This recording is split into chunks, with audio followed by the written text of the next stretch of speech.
Saat ini progres pembangunan Ibu Kota Nusantara di Penajam Pasir Utara, Kalimantan Timur sudah mencapai 14%. Pemerintah melalui Kementerian PUPR terus mempercepat pembangunan IKN Nusantara tahap 1 yang ditargetkan rampung hingga 2024. Yang saya optimis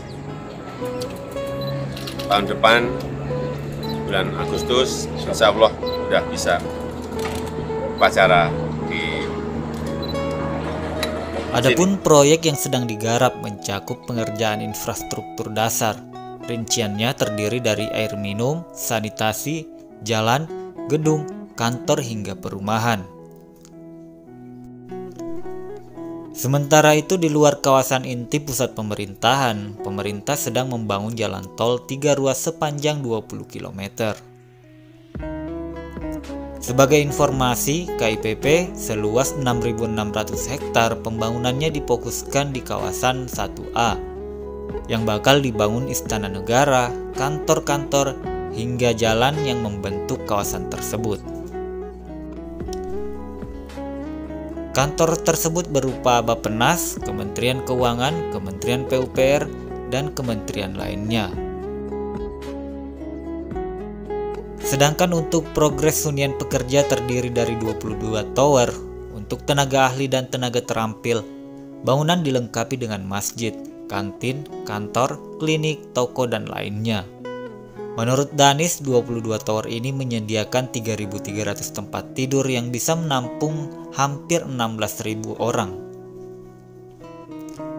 Danis berharap pembangunan Ibu Kota Nusantara bisa juga merubah budaya kerja, seperti warung kumuh yang terdiri di sekitar proyek. Dalam pembangunan IKN, Danis menyebut akan lebih terorganisir, baik dari sisi kesehatan, kebersihan kamar mandi, dan lain-lainnya. Kemudian dilaksanakan juga akses jalan tol seksi 5A. Akses tol ini akan menyambung ke arah Pulau Balang Besar, Jembatan Balang Besar, dan Jembatan Balang Kecil. Danis menyebut Jembatan Balang Kecil itu nantinya akan diduplikasi.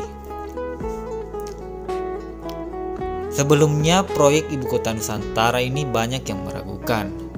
Namun, Presiden Joko Widodo menjawab langsung keraguan sejumlah pihak yang menilai bahwa proyek IKN Nusantara tidak akan sukses. Saya hanya ingin menyampaikan sebuah optimisme bahwa Ibu Kota Nusantara ini telah dimulai pembangunannya, baik infrastruktur, baik berupa nanti kantor, dan ini rumah menterinya. Jadi kalau ada yang masih ragu-ragu, ya lapangannya sudah bergerak seperti ini. Ibu kota Jakarta diyakini tidak akan pindah ke Kalimantan Timur. Jokowi mengaku kaget masih ada pihak yang ragu soal IKN.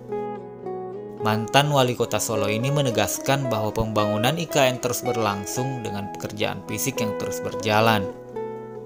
Ia mengungkapkan proyek pembangunan IKN bukan proyek jangka pendek dan memakan waktu pembangunan 10 hingga 15 tahun mendatang. Meski demikian, Presiden menegaskan bahwa pembangunan infrastruktur IKN Nusantara sudah mulai dikerjakan di lapangan. Bahkan Presiden yakin pembangunan istana akan segera bisa terwujud sehingga bisa difungsikan tahun depan. Kawasan ini adalah kawasan istana kepresidenan yang saya optimis tahun depan bulan Agustus insya Allah sudah bisa upacara di sini, ungkapnya. Ia mengungkapkan keistimewaan Istana Presiden di IKN Nusantara karena hasil dari karya anak bangsa. Desain dirancang oleh seniman Inyoman Nuarta dan akan disesuaikan dengan kondisi di lapangan. Dia juga memastikan bahwa semua bangunan yang ada di IKN akan langsung ditempati segera setelah selesai dibangun. Hal itu dilakukan agar keramaian di IKN segera terwujud. Tidak hanya istana, Jokowi juga menargetkan pembangunan 36 menteri bisa selesai pada bulan Juni 2024 nanti.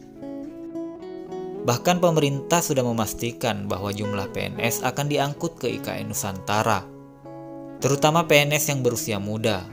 Di IKN, para PNS akan diberikan fasilitas tempat tinggal dan penunjang bagi keluarga mereka.